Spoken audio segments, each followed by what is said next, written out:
estamos fazendo um relato histórico.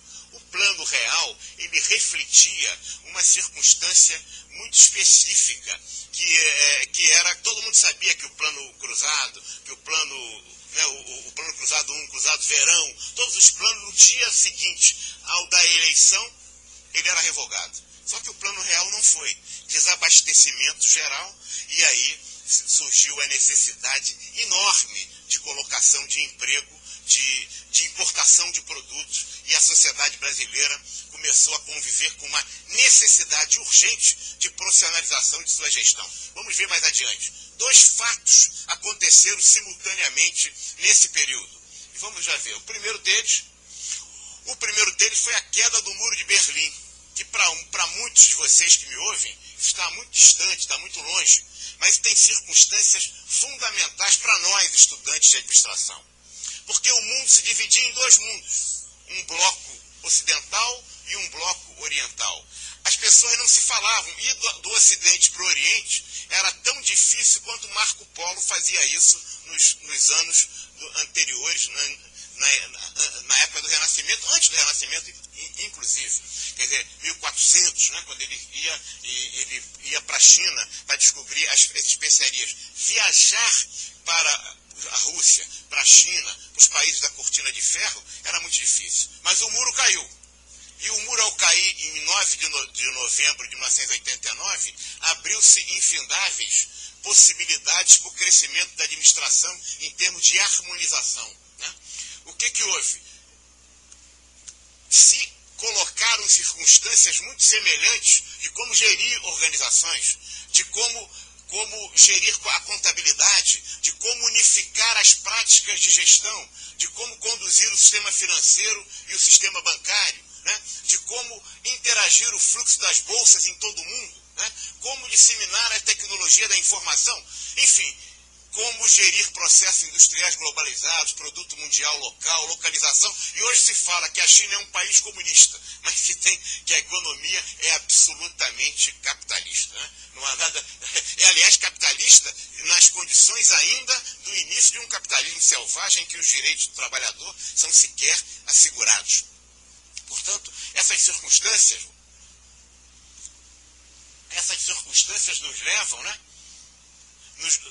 Nos levam a uma mudança transcendental, porque o mundo se tornou uma aldeia global. E ao se tornar uma aldeia global, as perspectivas do profissional de administração pensar global e agir localmente.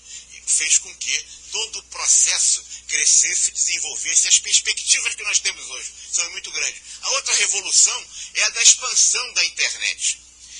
Você, jovem que está me ouvindo agora, me assistindo aqui pela rede da Estácio de Sá, da Universidade Estácio de Sá, deve pensar, mas como que a gente consegue conviver sem internet?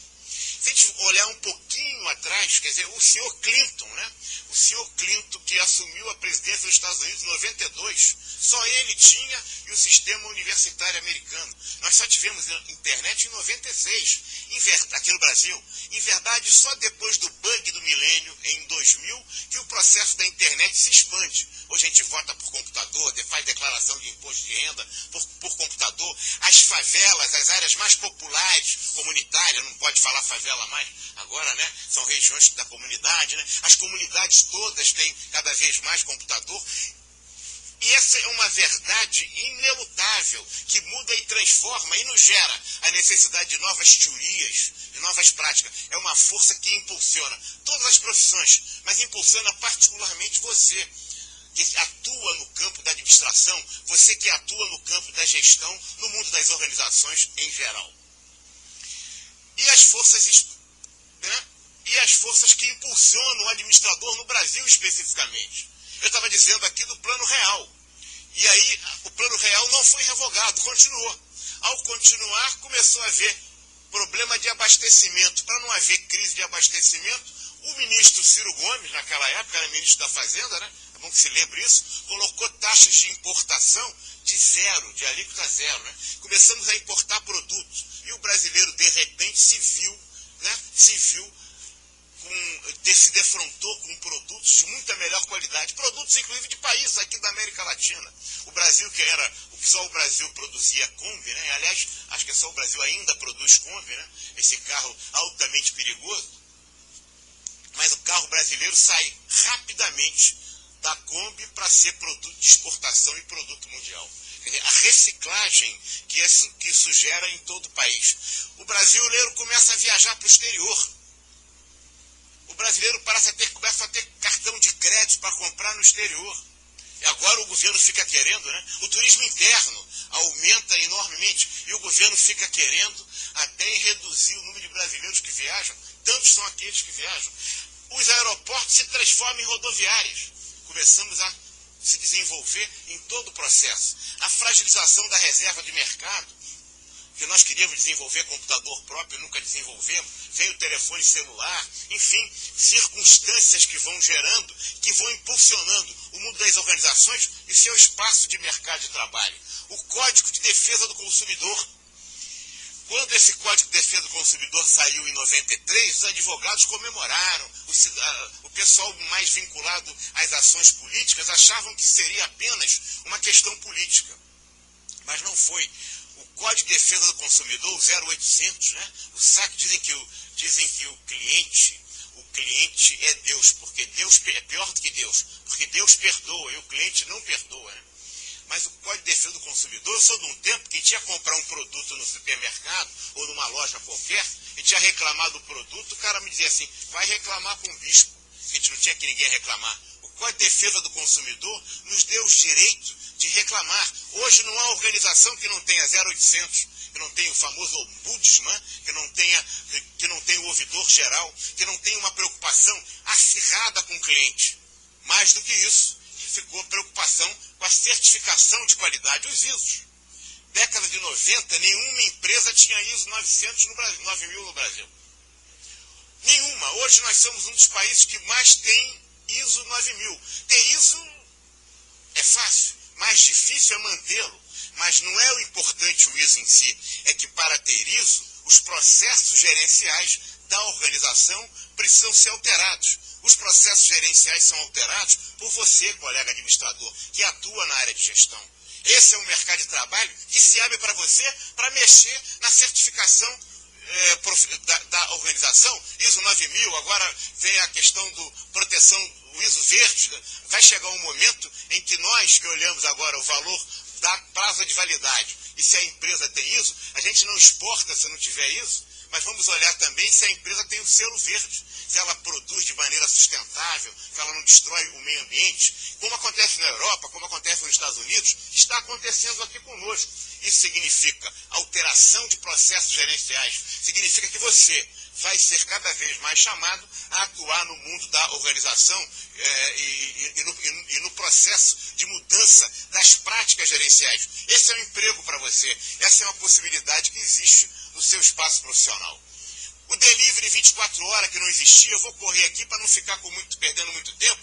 Os shopping centers que não funcionavam no fim de semana. Foi uma luta, isso tem muito pouco tempo, tem uma década. Né? Eu falei da ouvidoria, os códigos de barra. Né?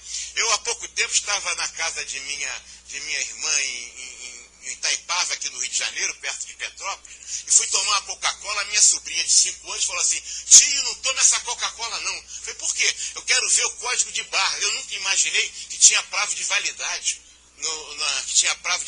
na Coca-Cola, e tem. Eu que tomo muita Coca-Cola, né? Pepsi também, tomo Pepsi também, gosto das duas.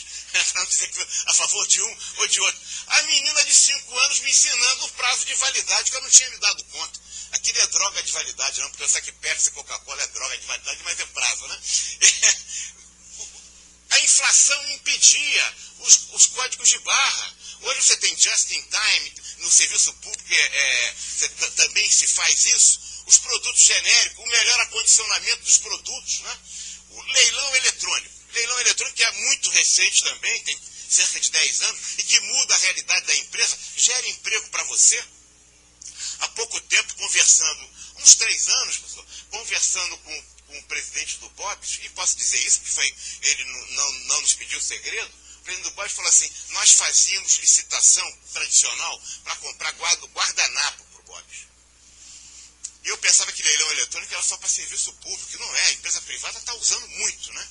E ele falou, Wagner, o pior é que nós fizemos leilão eletrônico para comprar guardanapo. Foi um preço muito mais baixo, cerca de 30% mais barato. Eu falei, mas não é possível, com todo leilão, empresa privada, né, serviço público, aquela burocracia, aquelas amarras que existem própria na administração pública. Falou, o pior não foi isso, Wagner. O pior é que a empresa que ganhou era a empresa que sempre vinha ganhando antes. Quer dizer, ela tinha uma gordura e reduziu o preço. Leilão eletrônico, reduzir custo, para que a empresa possa ganhar mais, sem aumentar o preço, para que o cliente possa ser melhor atendido. Então, os blogs, os Orkuts, o Facebook, o Twitter, o Mercado Livre, as enormes possibilidades que as mídias sociais possibilitam ao universo das organizações.